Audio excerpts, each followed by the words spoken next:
The following is a presentation of the Matt Talk Podcast Network.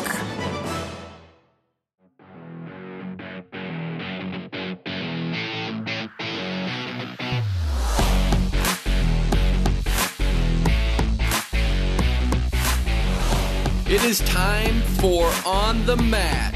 I am Kyle Klingman of the National Wrestling Hall of Fame Dan Gable Museum, joined by a man who will indulge in one Dr. Pepper a day, at least.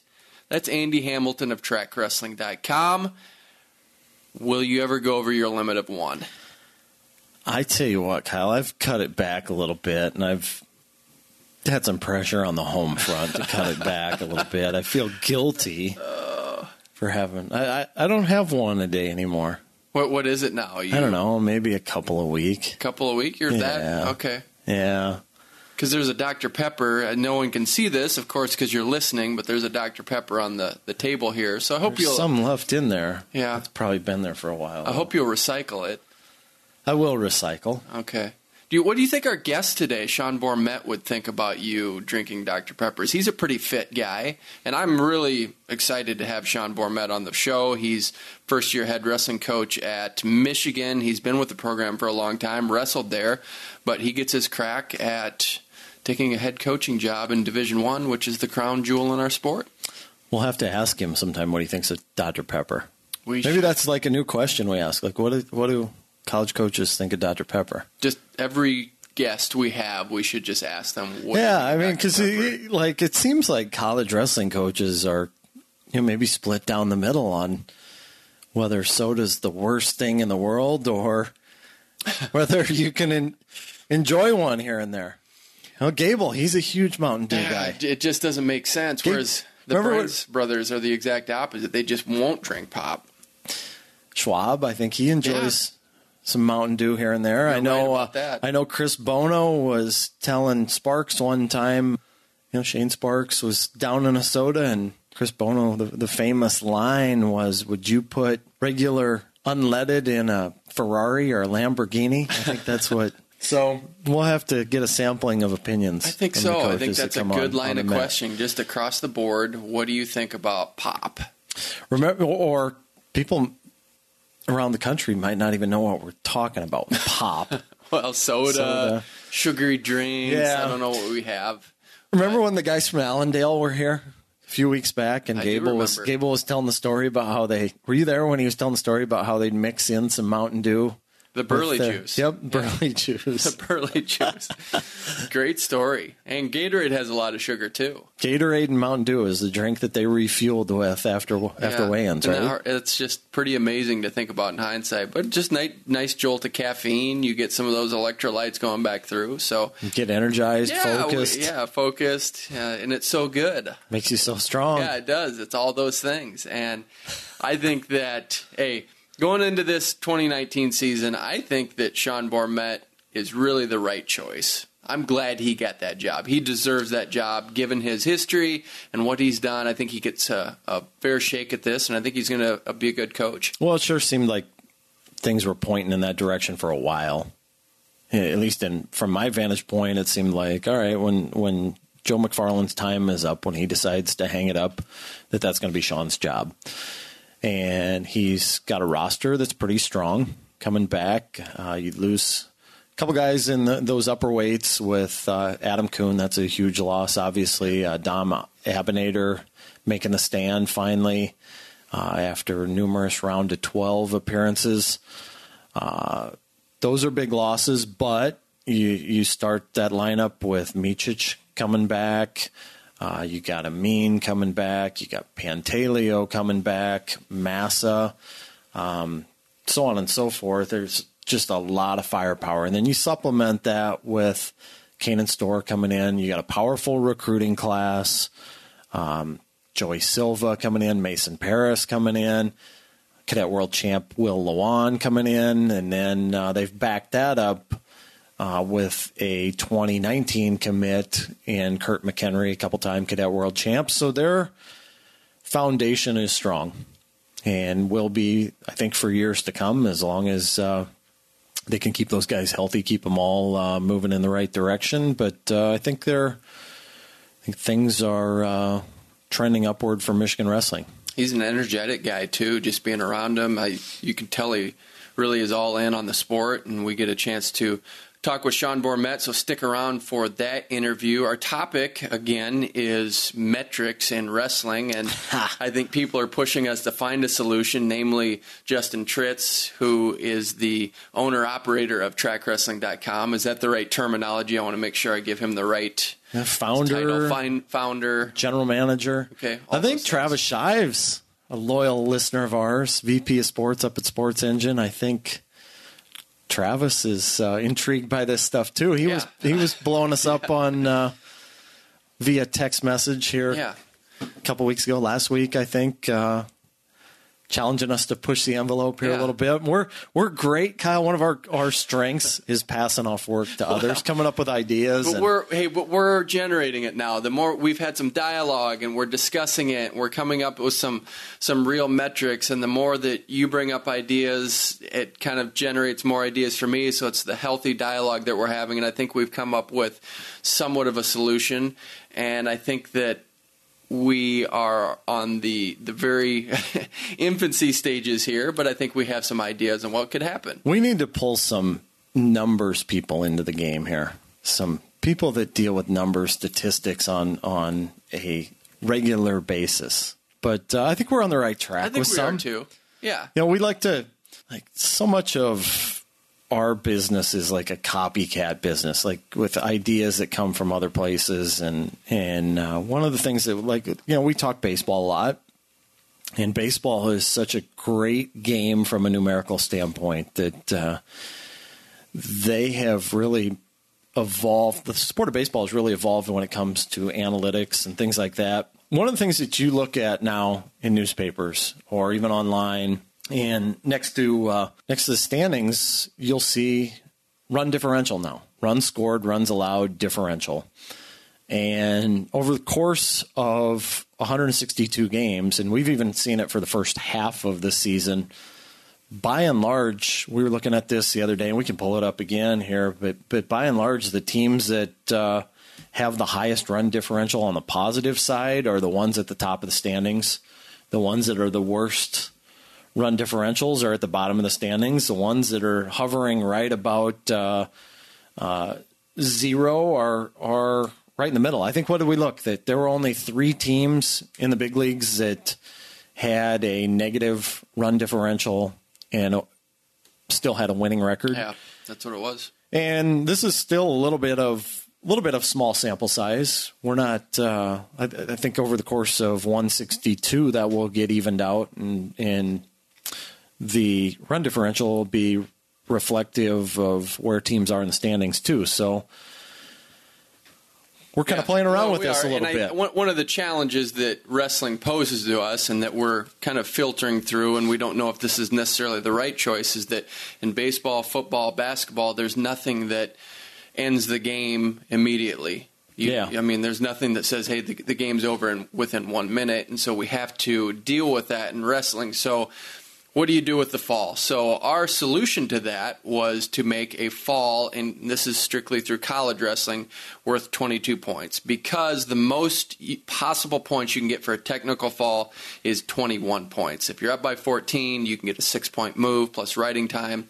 That equals 21 points. So we're saying you have to have a fall worth more than the maximum amount of points for a technical fall. So what we did is we went through and we just picked 5 people that we thought would be interesting to get their initial analytics. Of course, you get positive points for a 1-point win, so you would get a +1 for a 1-point win, a -1 for a 1-point loss, 22 points for a fall, -22 points for losing by fall. So we took Zane Rutherford first, which it was fascinating. So a total of 535 points over 31 matches equates to a 17.2.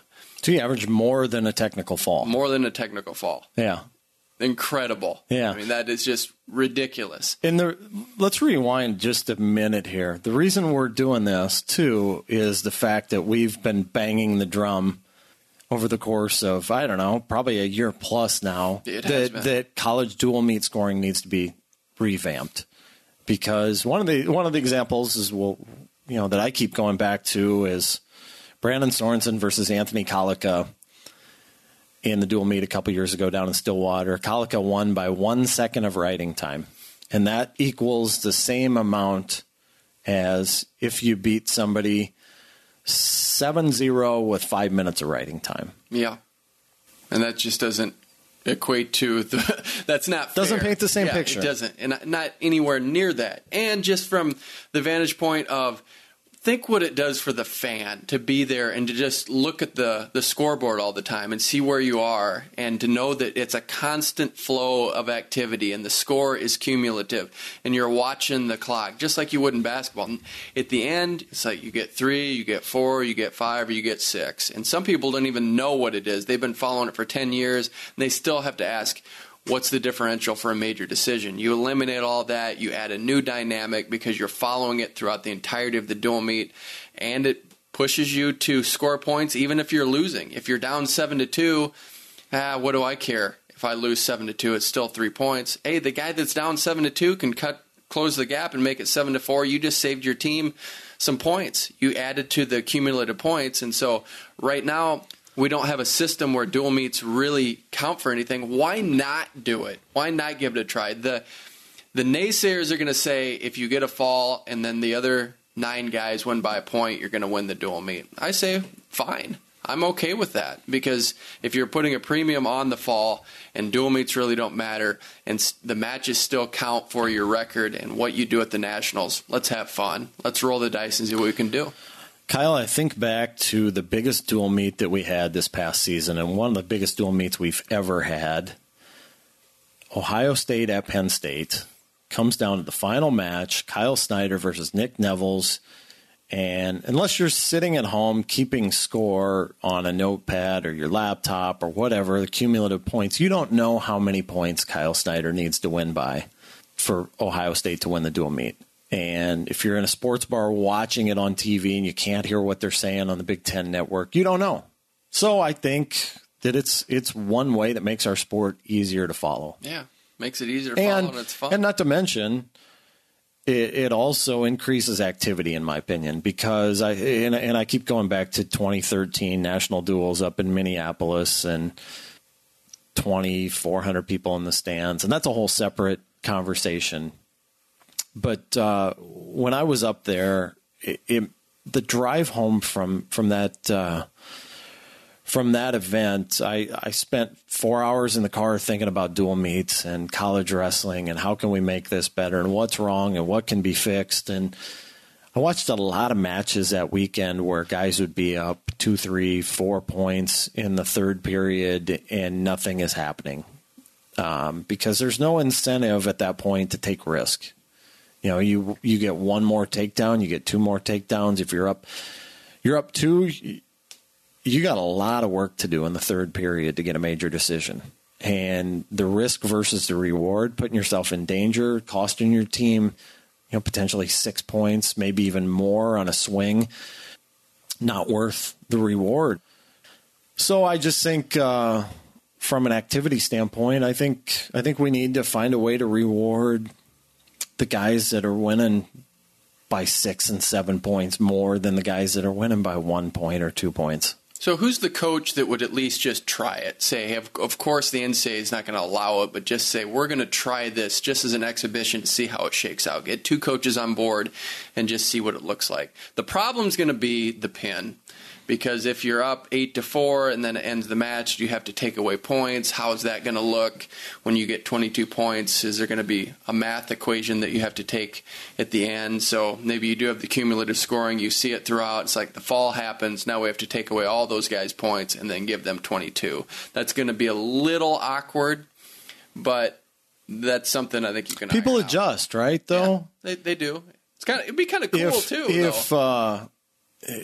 Over time, if 22 points is the point value for a fall, and you've got guys that you're trying to offset that, you might not be a pinner. Well, go get somebody that can go out and get 8, 10, 12 takedowns in a match. Yeah.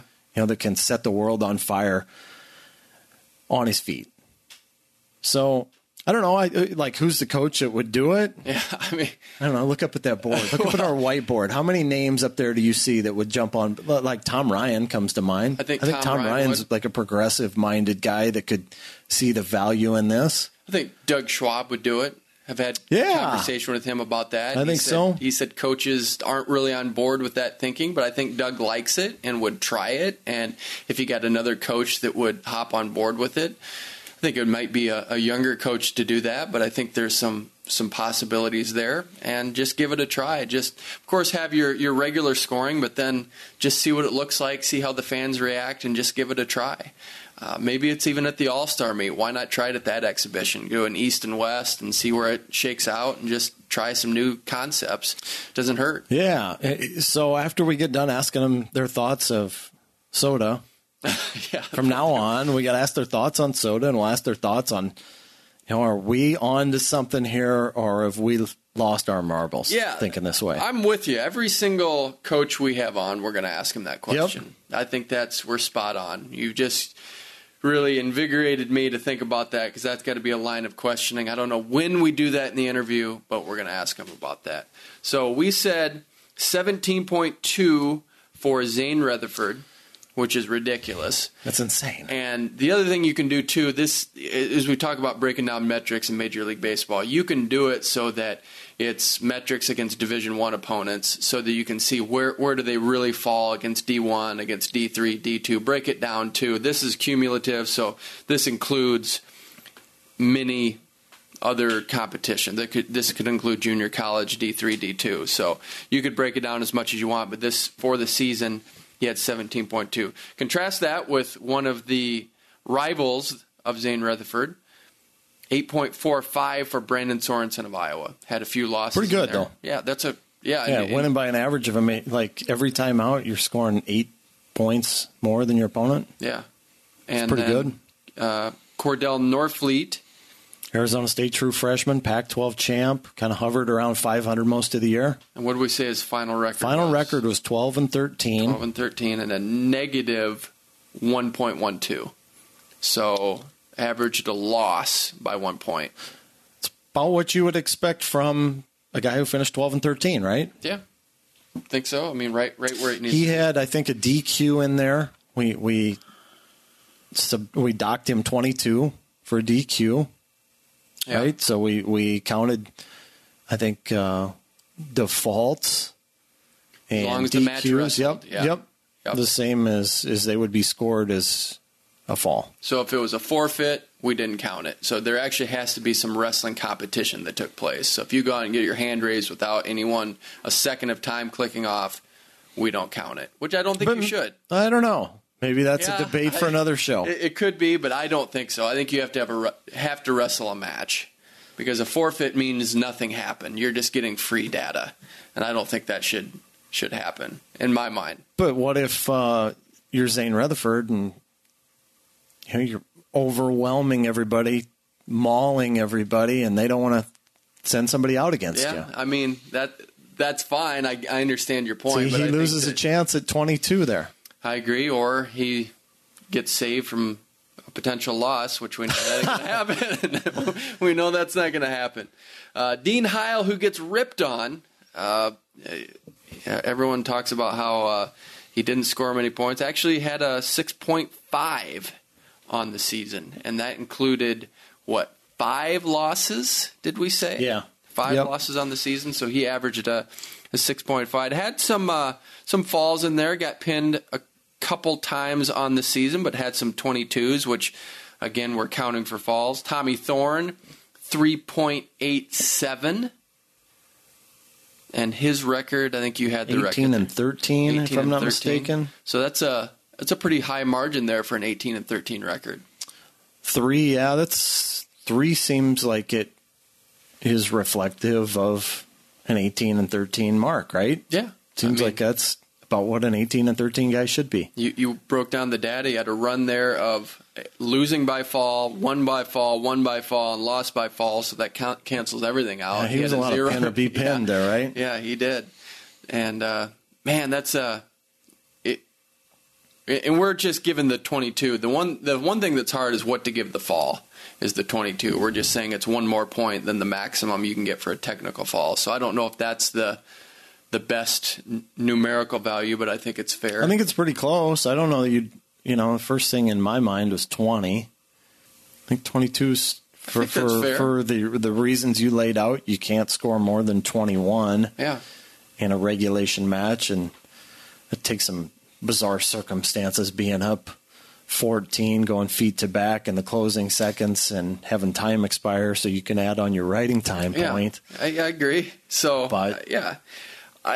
I think this could be the future of what we do for data. And there is some data right now that uses dual meet scoring. So the most you could get is 6. So they do that where you get 3 for a decision, 4 for major, 5 for a tech fall, 6 for fall. And then the opposite way, if you lose by those amounts, and then you average that out, it's okay. It's at least some data, but I think this is a lot better. I think, Kyle, we're on to something. So I think this is where we get our numbers guy or girl involved, and we start thinking of ways that we can implement a strength of schedule element to this, and then we've got war. Yeah. Then we've got war. Well, could we just take it like this, do a war and then a war plus, like they do like an ERA plus? Could you do some different metrics so that you have just a straight up? Let's get to war first. Okay, but I think this one is step war. at a time. I think this is war here. I think this is wins above replacement. I think this is as solid as you can get. I think this is just a pure way to do it. If you want to do strength of schedule, I don't know how to add that in there because that's a tough metric. This is where we get Jason Bryant and Seton Hall Pirate, and we lock them in an office. And have them hash it out. And we have them hash it out. Do you think that track wrestling could implement this metric if we do it and have that cumulative where you can just have some sort of a spreadsheet that just goes in there just with data and it just creates it just like you do with what you do with wins and losses? Like Tom Brands would say, I believe in my guys. Yeah. I believe in my guys. I know that they can do this. I think this is the future. And I think it's a fun metric because it paints a great picture of who you are as a wrestler. Yeah. I think so for sure. I love that. And we just proved we haven't found an anomaly yet. We've only done 5 and we'll continue to do more, and maybe we pick 5 more for next week's show and we dive into them. So if anybody out there has some suggestions on who we should look into, if there's an outlier that you think somebody out there is an outlier, an anomaly here, we would love to study their numbers. I really would. I think it'd be really cool. Because right now, what we're seeing, these numbers kind of paint the picture of who these guys were this year. Right? Yeah. And it kind of numerically says some of these guys that we criticize for keeping it close. And sometimes they do in the tougher matches. I don't know how you eliminate that. Maybe you have a stat where it's just matches that had point value without the fall. Maybe you're able to break it down without pins and see how close it was on that. I don't think so, though. I think that skews the picture. It does. I'm just saying, is there another way you can just have multiple statistics? I like where you're going with the breaking it down by division. I think but still, it can be apples to oranges when you're talking Division I. You look at the schedule that the guys in the Big Ten wrestle, and that's not the same as maybe some other conferences out there from a strength of schedule standpoint. But they don't do it in baseball. They don't say you faced a good pitcher here and a poor pitcher here too. So I think you just need to have one stat, and if you go and kick some butt, you go kick some butt. And we saw it with Zane there, 17.2, unreal. It really is a great picture of what he did this season, because there's a lot of 22s when you were listing them off. It just was like 22, 22, 22 all the time. And some tech falls in there too, some 15s to 18s. 15-0 tech fall hurts his average. Yeah. That's scary to think about. Unbelievable. When he goes out and beats somebody 15-0, it hurts his average. Yeah. And it would be fun. I think the one we have to do is just that year 2013, have a comparison between Kyle Dake and David Taylor. Do their WAR. Wins above replacement. Wait, see what that looks like. Point differential.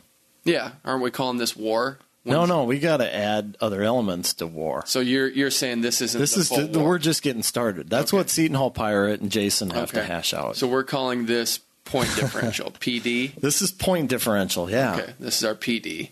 Yep. PDI, point differential index. Do you want to add the I on there just to make it sound a little cooler? Or average. Okay, we can call it average. Yeah. I think that matches what baseball would be. Or basketball. We're getting points. there. We're getting there. I think that'd be good. The one thing baseball has that you can just do the run differential without the average is the fact that everybody's competing in 162 games. So it's but you don't need to pull out your calculator and do the math, or maybe you just do it in your mind, Kyle. I think you're a pretty smart guy. I'm Rain Man. Hey, we got to bring in Sean Bormet.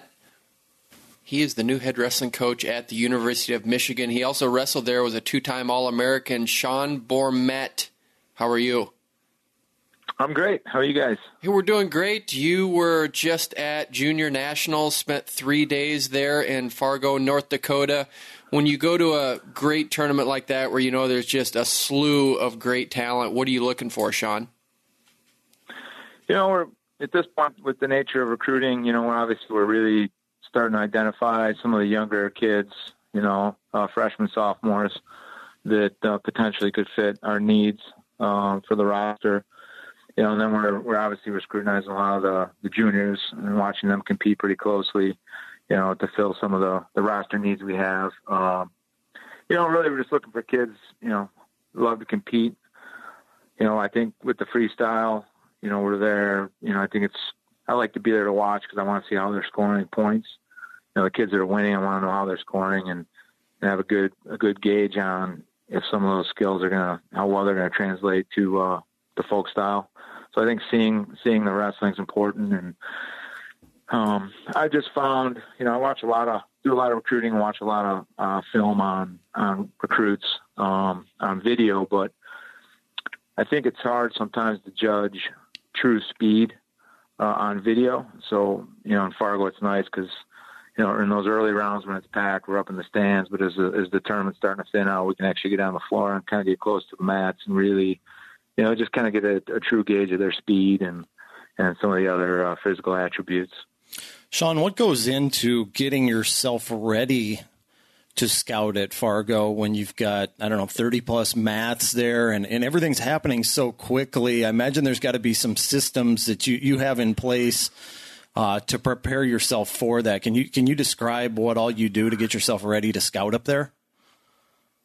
Yeah, it's definitely gotten a lot easier with the wrestling websites and being able to see the upcoming matches on each mat. So that part of it's gotten a lot easier.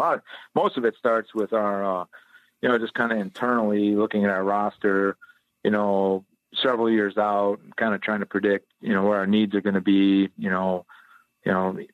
certain cycles. So we're measuring our guys and their growth and how many years they have left and what weight classes are high priorities for 2019. What are our high priority weights for 2020? So we're kind of correlating our roster needs and then identifying, maybe the top, 5, 6 kids around those weights that we think would be a good fit for our program and for our university. And then, we just kind of start dividing up, Kellen Russell, Josh Terrell, and I, all three of us were there this year together. So we had pretty good eyes on all the different mats, and we were all kind of watching different wrestlers when we were in those earlier rounds. But it's a lot easier to follow once you're there now because of, the different websites and being able to see the mats and, you sit there with your iPad and you can kind of see what kids are coming up 2-3 bouts out. So it used to be a lot more difficult. Andy and I have had a lengthy conversation about the subject of folk style versus freestyle, how you can have a folk style match maybe be 3-2, and then a guy can go into a freestyle match and get tech falled. From your vantage point, why is there such a disparity between what happens in folk style and what can happen in freestyle? The the objective is just a little different. I mean, obviously folk style is very control based. In order to get points, it takes a lot of different, there's different control points. Freestyle is really just about exposure. I mean, that's when there's big swings and points. A lot of times it's just their exposure points, and you don't even necessarily have to have a takedown or control. So like, for example, like, I was watching the match with Anthony Cassiope and Mason Paris, pretty close at heavyweight. I think they're, two of the really top heavyweights. We got a great class of young heavyweights coming up, and a lot of them are going to be in the Big Ten. So it's kind of exciting.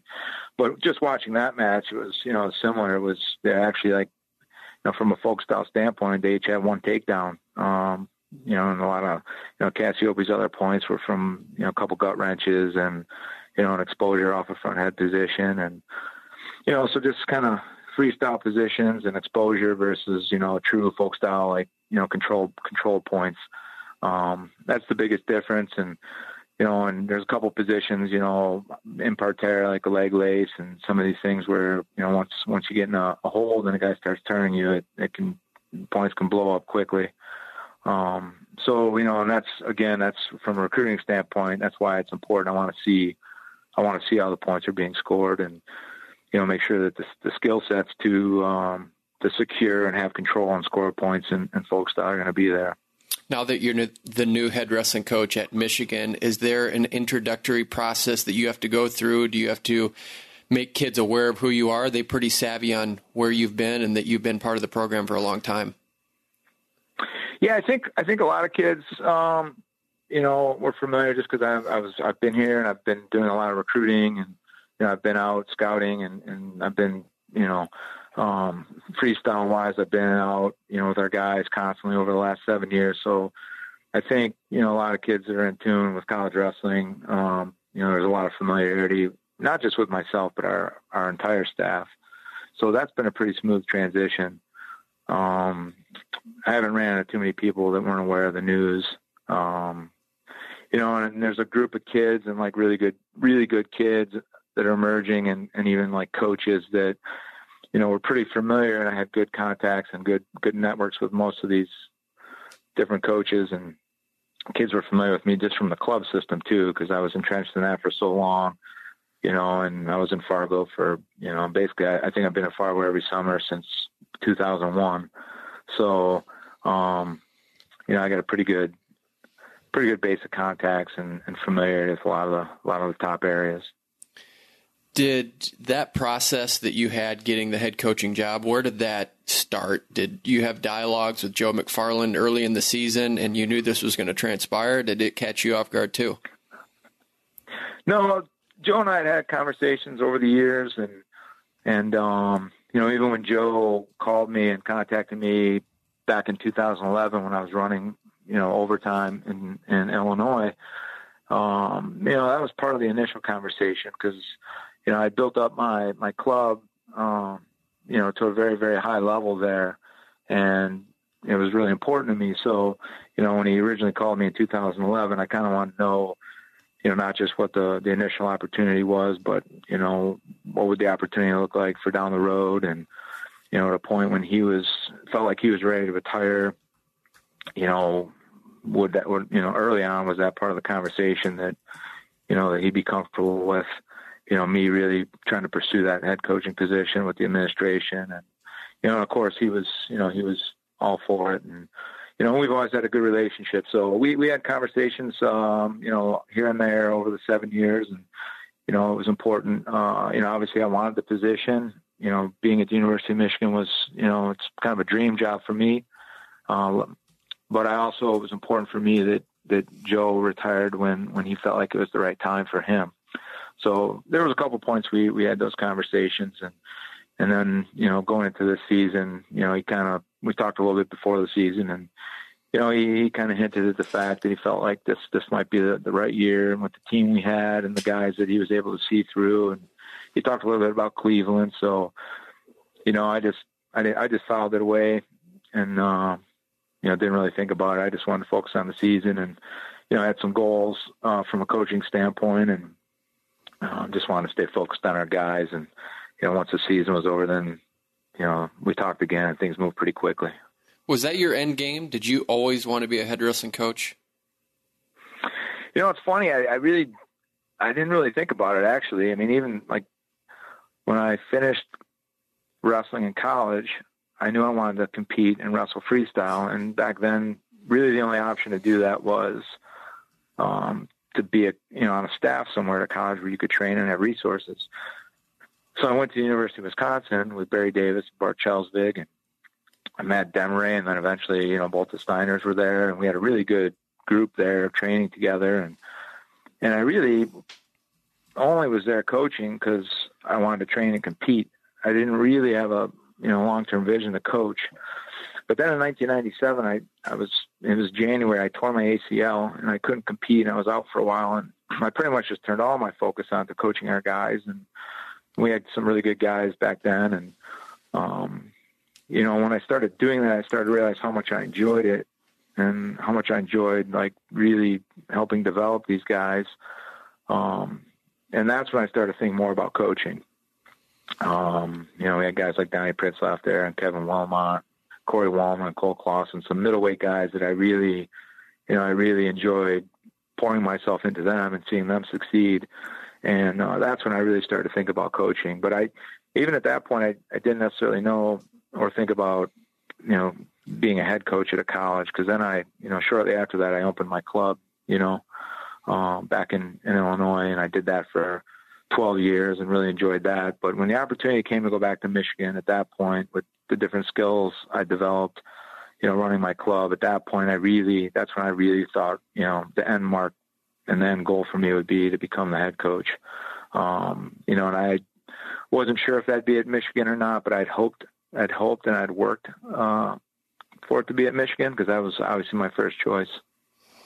Let's see if you know your wrestling trivia here. You were a finalist in the 1994 NCAA Championships at 158 pounds. Along with you, now that you're the head wrestling coach at Michigan, in your bracket alone, there were 4 other Division I head wrestling coaches that came out of that bracket. Can you name the other 4? Oh, boy.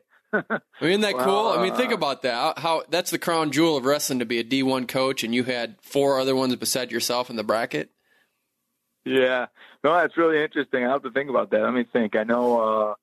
I assume you're including me in that 4. No, there's 5, including you. So there's 4 okay, others. So 4 other guys. Yeah. Well, let's see. Let me think. So I'm trying to think of the guys I wrestled first.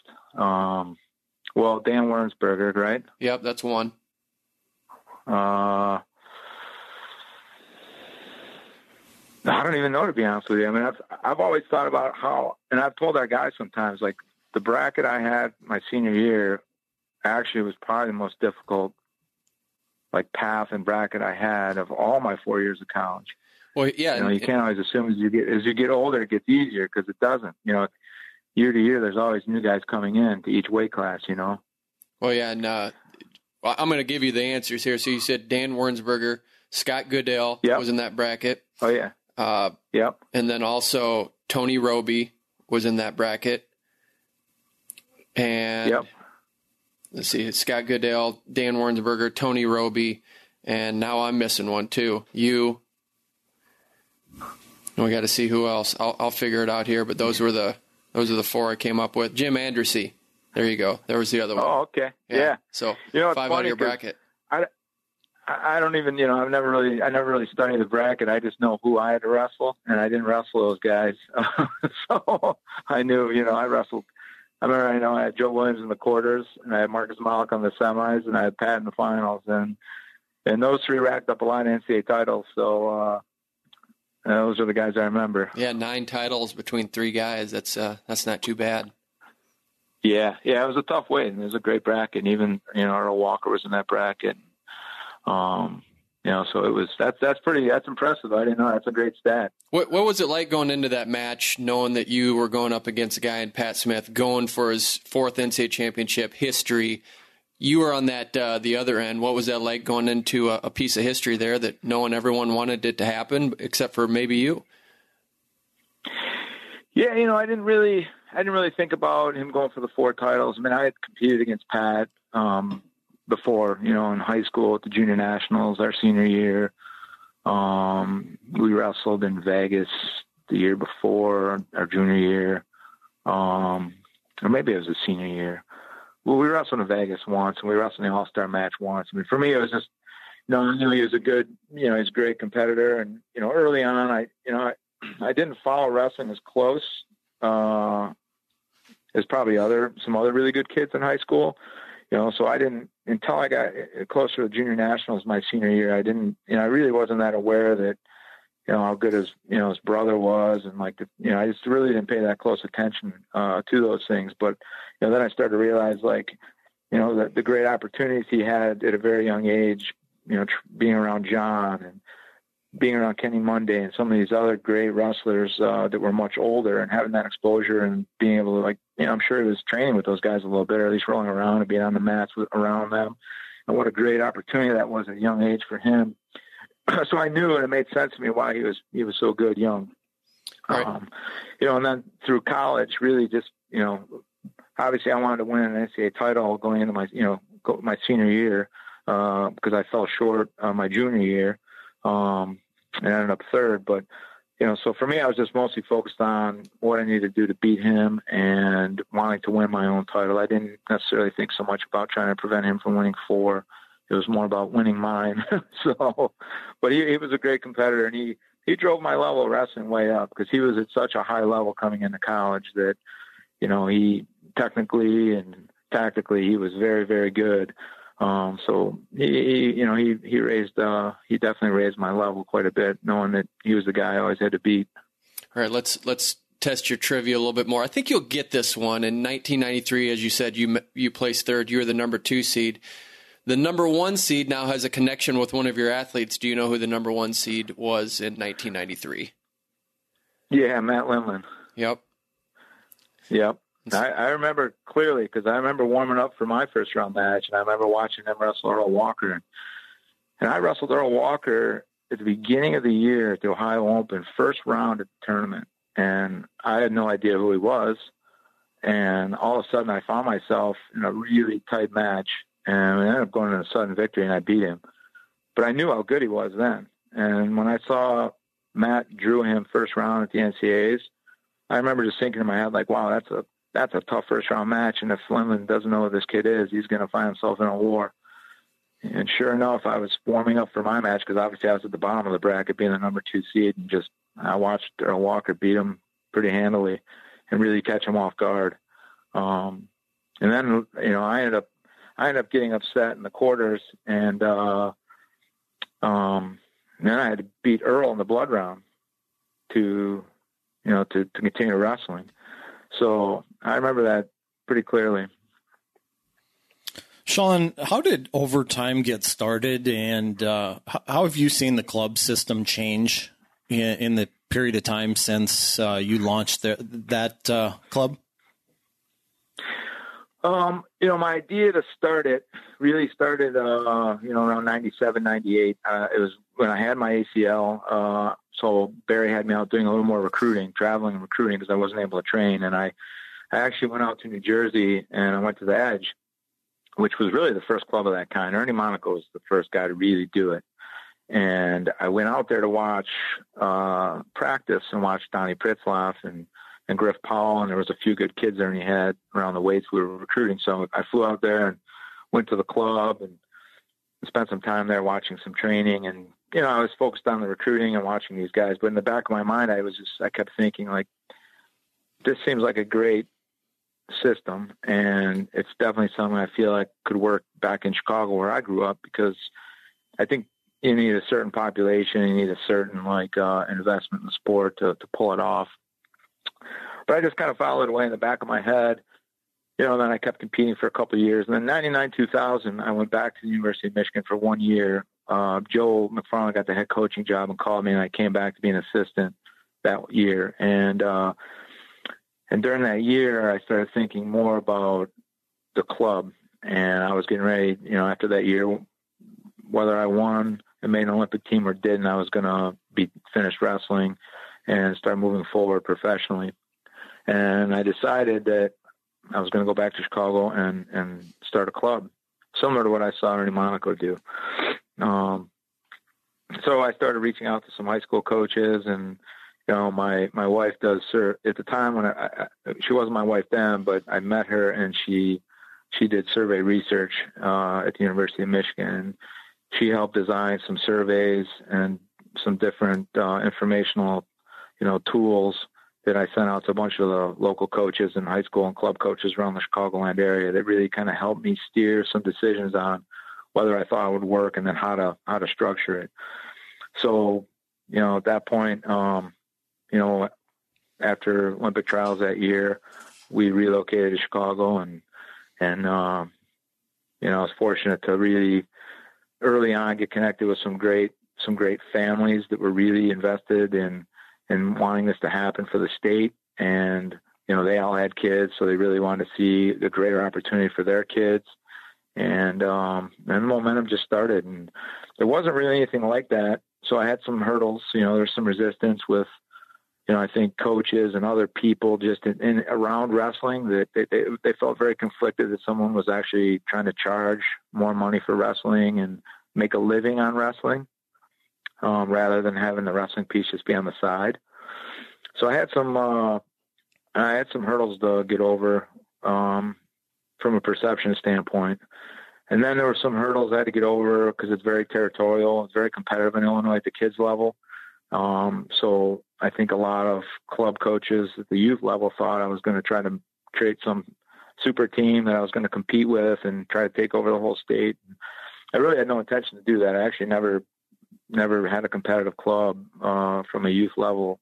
We would go compete as a group at some of the national events, but I was never interested in competing within the state against all the other clubs and coaches and things like that. I just wanted to kind of be an umbrella training facility where the real motivated kids could go train and get a little extra training throughout the year, and maybe have some higher caliber partners in the off season, and maybe really have an opportunity to focus for several months on freestyle leading up to some of the bigger competitions.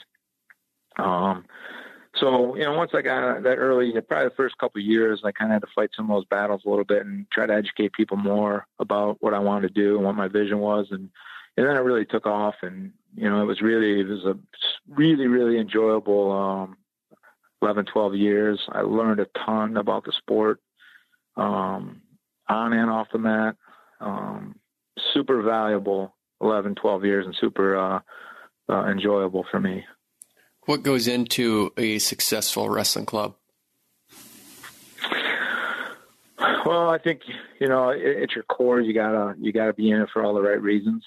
I had to make a lot of decisions along the way about, whether I just want to make more money at certain times or be driven more by, the money part, and although that's important, and it's super important for you to be able to sustain what you're trying to do and sustain your operation. But at the end, it was really, I always try to make my decisions about what was the right thing for wrestling and what was the right thing for all the kids and the families in our program.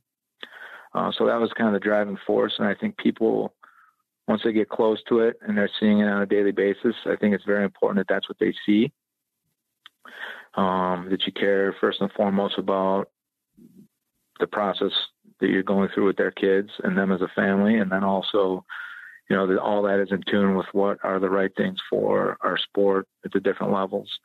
And then you got to put a lot of time in. I mean, you got to love to train the kids, and you got to love creating that positive environment for them. You got to like being on the road coaching and watching them compete.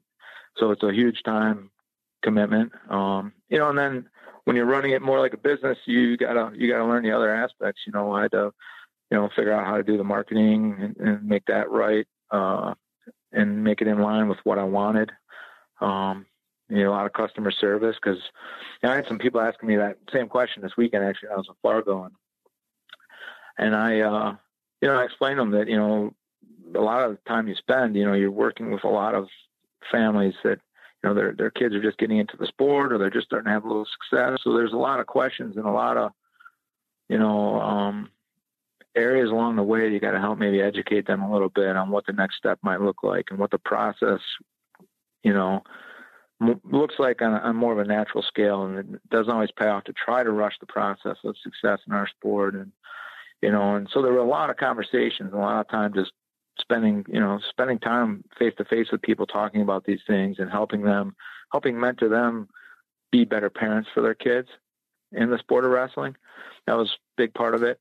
And I think those were the things. And obviously our staff, I built a staff. It started out just me. And then I hired, John Kading and Kerry Bowmans and, and Donnie Reynolds and Ed Giese. And we slowly started to continue to build like a bigger staff as the club was growing, and, picking the right people and making sure that their vision and, that their, the way they were invested in the sport and the kids is all, we were all on the same page.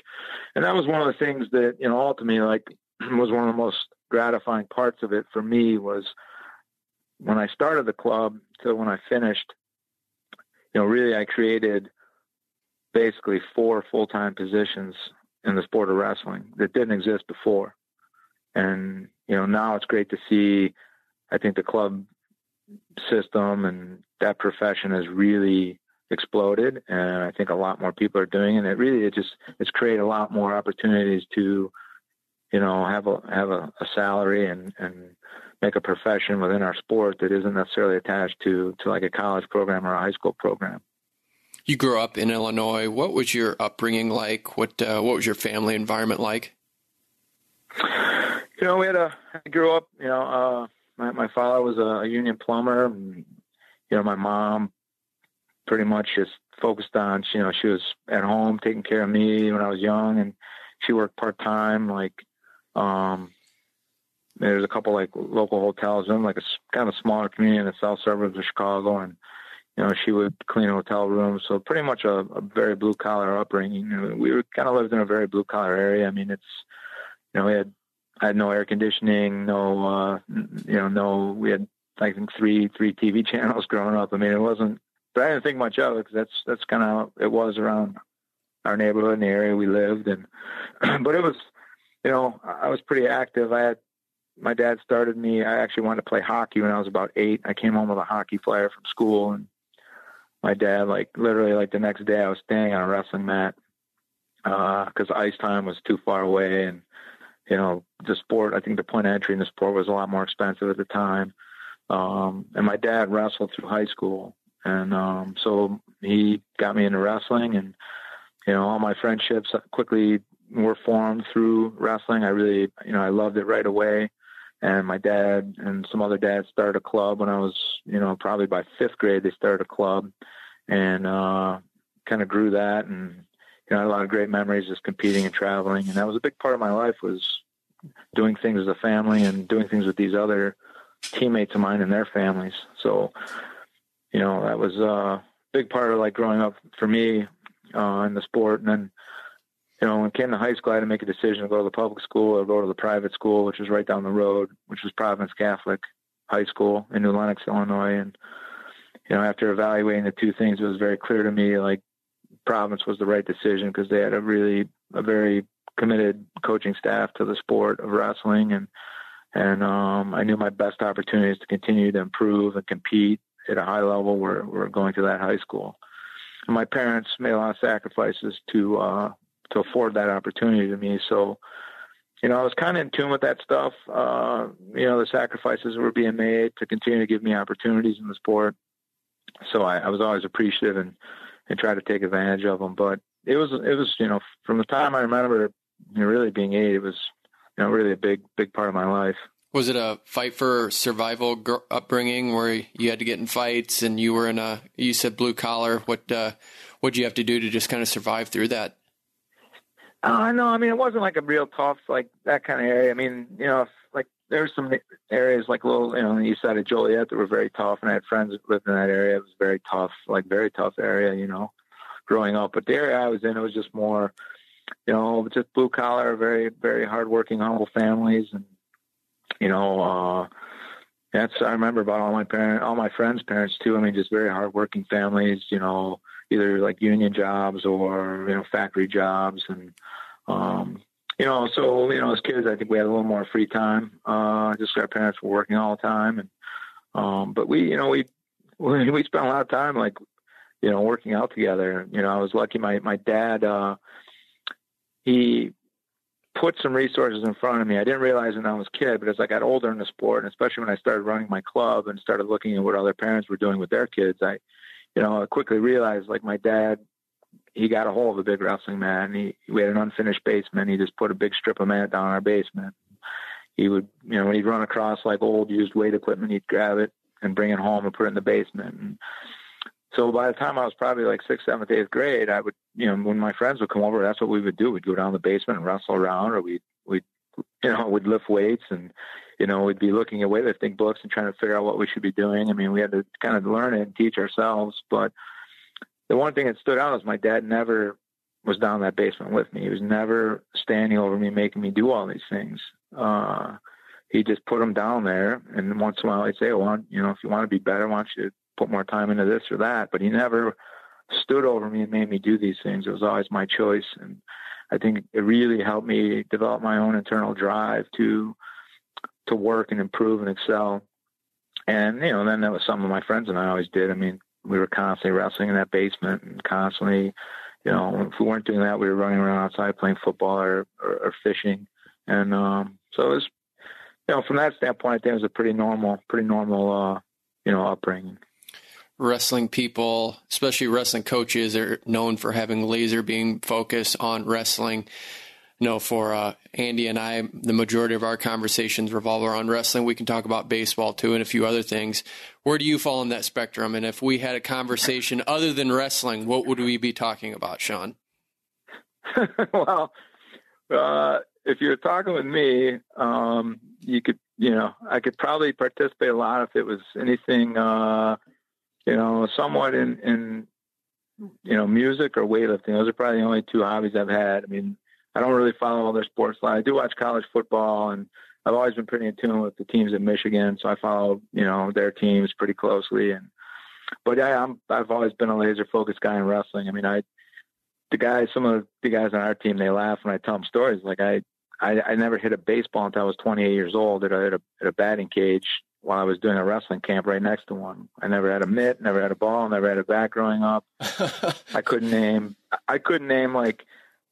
name any professional football players in the last 15 years. I don't watch it. I don't same with baseball. I went to my first, growing up in the south suburbs of Chicago and having the Cubs and the Sox. I went to my first baseball game. Basically, that was it was the summer of 2011.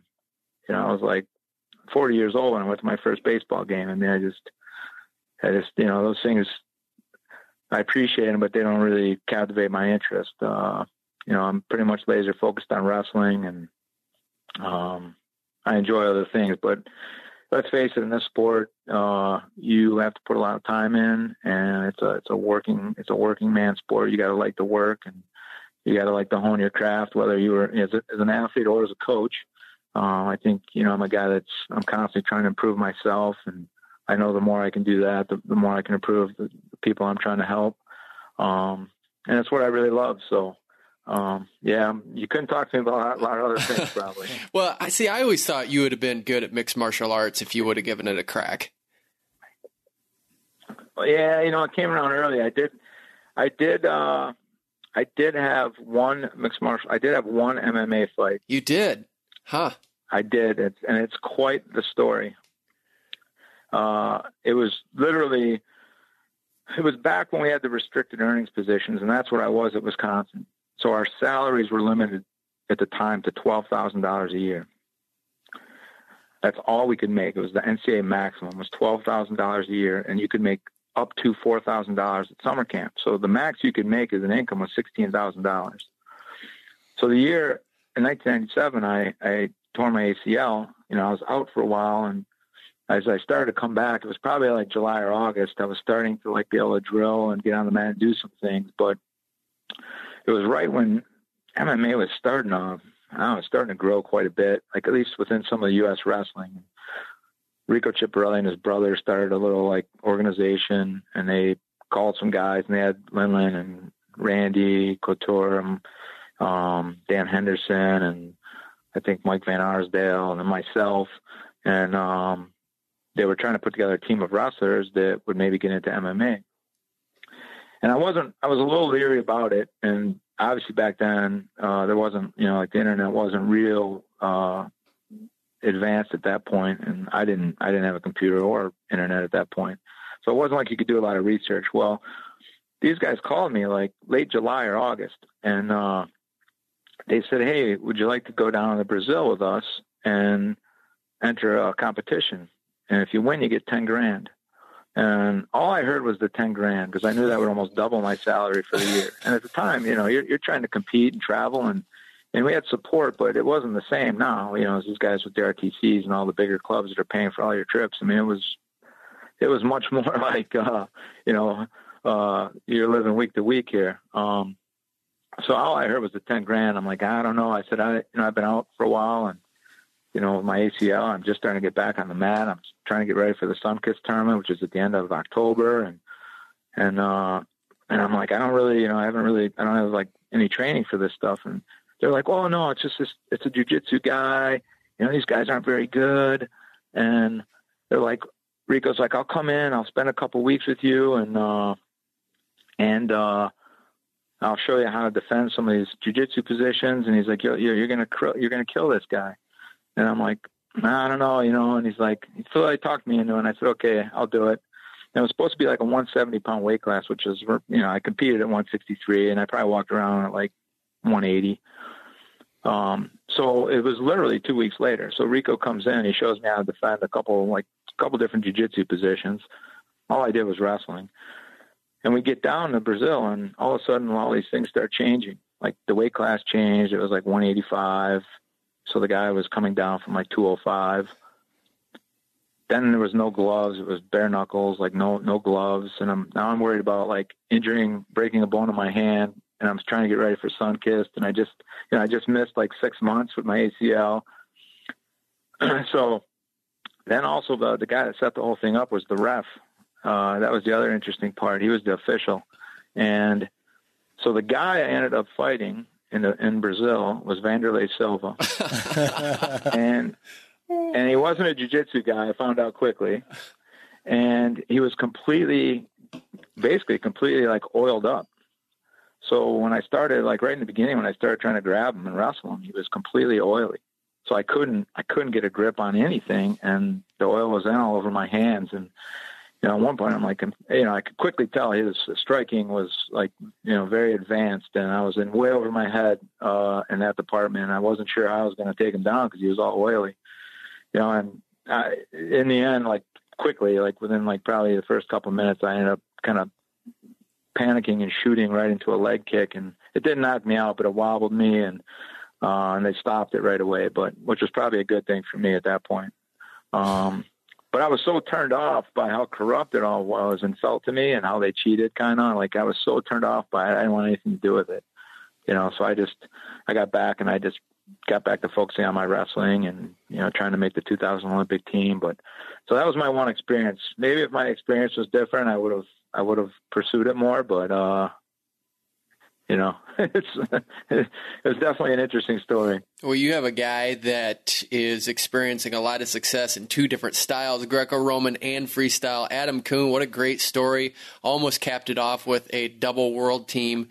Fell a little short in the world team trials for freestyle, but man, what a great run he's had. Take us through what that looked like as far as just his desire to go both styles and then just getting to this level where he's successful on both. Yeah, Adams, he loves to compete, and he thrives on challenging himself. And that's just kind of how he's wired. What's what makes him so special. And I knew early on, even when we were recruiting him to the University of Michigan, I knew he was going to be a two-style guy, and he always has been. And he loves to compete, and I think he's really good in both styles. When we saw the schedule, I knew there were going to be significant challenges for him to not just train leading up to that weekend, but also, the logistics of competing in Tulsa, traveling through the night, and competing again the next day. We're going to pose some physical challenges for him. But But, through all the conversations, and I challenged him on it a little bit just to make sure, like, in his heart, that's what he wanted to do. 10 times out of 10, he came back saying, I want to do it. I want to do it. So I was all for it and supporting him. We put together as creative of a training plan as we could, tried to make the travel as smooth as we could. And I think he did a great job, making adjustments to beat Robbie, and wrestled 2 great matches out there against Robbie. And he did a great job mentally trying to get himself ready for the next day in the freestyle and the final X. But then, it's not to take anything away from Nick, but at the end of the day, he just didn't have that much gas in his tank. His legs were a little heavy, and and he expressed that to me even just in his warm up, and I could see the way he was moving. I mean, it was just, he was definitely a step off, and I'm proud of him. He put a great effort in. I would. Unfortunately for him, he had to do all that in a 3-day period and cut weight all 3 days. I would have really liked to seen him be able to have, a real, real fair opportunity to compete on 2 different weekends. Would have been nice, even if they were just a week apart. I would have liked to seen him have that opportunity. I mean, there were 3 weekends for Final X. I would have liked to seen his be a different weekend, maybe the one in Nebraska, so that he could have competed, and then the first one, and then maybe 2 weeks later wrestle Greco. But that wasn't in the cards, and so we just did the best, put the best training plan together we could. I think Adam put a great effort in, and Wisdowski wrestled a great match, and he's world class. I mean, let's face it, he's one of the top heavyweights in the world. I'd like to see Adam wrestle him in freestyle when he's fresh, and I think he'll have some of those opportunities going forward. But he definitely had a great run this spring between making the finals of the NCAAs, the World Team Trials for Greco, and the World Team Trials for freestyle. That's not done very often. Does he get double pay being on Greco national team and freestyle? I believe that is the case. I don't know for sure. I know they've changed some stuff with the stipends in the last couple of years as UWW's made changes with the Olympic weights and the non-Olympic weights, but I'm pretty sure that's the case. Adam's gone right now. I'll find out when he gets back from his first camp. Is it strictly Greco for him now until Budapest as far as his training goes, or is he doing some leg grabbing in the meantime as well? Yeah, he'll be doing both. I mean, he's it was important to him. He wanted to make sure that the Greco team and staff knew he was, first and foremost committed to his priorities being the world team member. So he's gonna, that's gonna be his primary focus. But in between, I know he'll be doing freestyle, and he'll be continuing to work on all his freestyle skills. I mean, he's kind of like that. He loves, the balance of that for himself. So I know when he's back here, I know after, if he's 3-4 weeks straight of the Greco training, he'll be super excited to get in here and do some folk style freestyle wrestling with some of the guys. Did Kyle Snyder get that takedown in the Big Ten finals over Adam? It's really tough to say. Watching it slowly, having the opportunity to actually watch it slowly, like frame by frame. To me, it looked like both feet came out before one foot came back in. But at the time, I could have never made that call live, and I don't see the same video that they're necessarily seeing when they do the review. So, given that moment there, it's hard to say what they saw. I mean, they made the call, and I think they made the call that they thought was right at the time.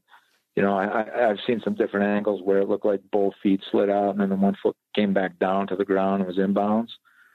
But I mean, that's neither here nor there. It's, it was, they had some great matches, and I got nothing but respect for Kyle. I mean, I've known him since he won his first junior title. So, I think the world of Kyle, and, those two had some great matches. And I think that series was really good for wrestling at all levels.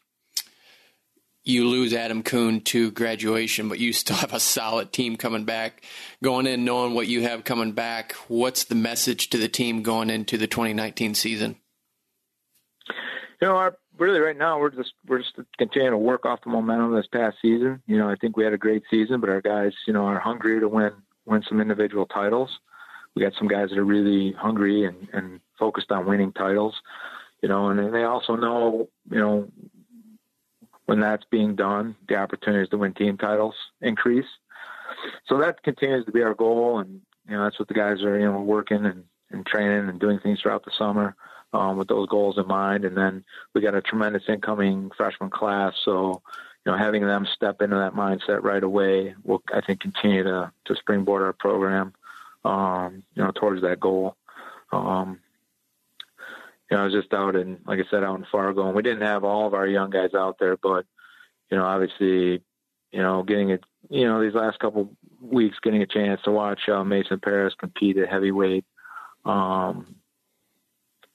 Clearly he's got a ton of potential to step in, as he continues to develop, and fill in nicely, as Kuhn is sliding out. All right. You said you're so focused on wrestling, but I picked up that you also like music. Give us 3 songs once we finish this show that we can go listen to that we know Sean Bormet endorses. Sean Bormet. Excuse me. All right. You want 3 songs at the end of the show? No, I want it right now. I got one more question after this, but I want to make sure we get this in. All right. So you want 3 songs now, huh? Yeah. 3 songs that we can tune up. I mean, Andy will want to listen to them. I will right when we get done. And we just want something to get us motivated going into Wolverine season, your inaugural season. Yeah. Well, Hail to the Victors. Okay. That's the first one. All right. The national anthem would be number 2. Okay. And then any song by Pearl Jam. Okay, so I'm going to pick I Am Mine. You familiar with that one? Yep. Okay, that's my favorite Pearl Jam song. I also have a great appreciation for the Red Hot Chili Peppers, especially the drummer. I don't know if you guys ever saw that concert recently where he came out and it was a concert in Columbus, and he came out and did an encore to Hail to the Victors in Columbus. He's a huge Michigan fan. All right. Well, I'm just going to end with this, just a couple old nuggets here. I know you said you didn't know any football players, but look into a guy named Barry Sanders. He played for the Detroit Lions. He's a lot of fun to watch. Yeah, I remember Barry Sanders. Okay. I do remember him. Okay. Yeah. I figured, but I just got to make sure you know about Barry Sanders. And then, again, this is, to me, you have a lot of connections here, but how unique is it that the Ohio State-Michigan rivalry is one of the great rivalries in all of sport, and the 2 head coaches right now for the wrestling program wrestle Pat Smith in the finals, you and Tom Ryan. How cool is that? Yeah, no, it's great. I mean, we do have, it's a big rival across all sports with them, but I've known Tom, and we've known each other for a long time, and since we competed in college. So I got a lot of respect for what they're doing there and their guys, and I know a lot of their athletes, and I've actually worked with some of their athletes at different points, like prior to them getting to Ohio State. So I think there's a pretty high level of mutual respect between our 2 programs, but it's also a tremendous rivalry, and it really is across all sports with our schools. So it's a lot of fun to be a part of it. All right, we appreciate you coming on. We're going to listen to the Jimi Hendrix version of the national anthem once we get off this program. But thanks for joining us. We wish you all the best in your first season as head wrestling coach at Michigan. We're excited to see what you do. Yeah, thanks, guys. Have a great day. Appreciate that. That was Sean Bormet, head wrestling coach at Michigan. For Andy Hamilton of TrackWrestling.com, I'm Kyle Klingman. You've been listening to On the Mat.